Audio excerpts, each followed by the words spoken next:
சங்க காலத்தில் 103 பெண்கள் இருந்தன என்று சொல்லப்படுகிறது. தேவார காலத்தில் 23 பெண்கள் அவர்கள் மீட்டெடுத்து சொன்னார்.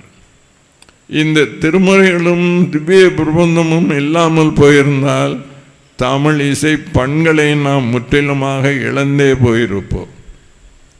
அவற்றை மீட்டு கொடுத்த பெருமை அவர்களுக்கு உண்டு. ஐயா ஜெயராஜ் போன்றவர்கள் என்னை விட சிறப்பாக இதை பற்றியெல்லாம் ஊர்தோறும் சொல்லி வருபவர்கள். அதற்கு அடிப்படை காரணமே நம்முடைய இந்த பண்பாடு தான். அதை நாம் மறந்துவிடக்கூடாது.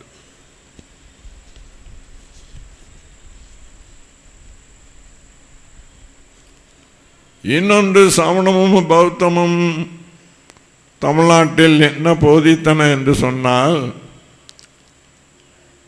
இல்லற வாழ்வையே வெறுத்து ஒதுக்குங்கள், துறவற வாழ்வுதான் சிறந்தது.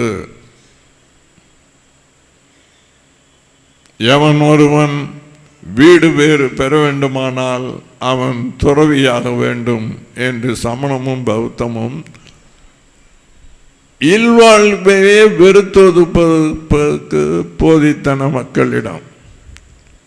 அதிலும் சமணம் பெண்ணாக பிறந்தால்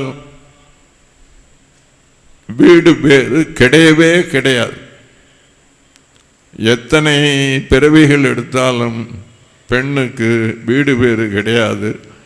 ஆணாக பிறந்துதான் அவள் வீடு பேறு அடைய முடியும், இல்லாவிட்டால் அடைய முடியாது என்று சமணம் பெண்களை இழிவுபடுத்திற்று.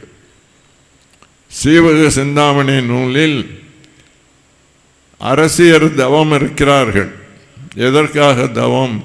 அடுத்த பிறவியில் ஆணாக பிறந்து நாங்கள் வீடு பேறு அடைய வேண்டும் என்பதற்காக அரசிகள் தவம் இருந்ததாக சீவக சிந்தாமணி சொல்லுகிறது.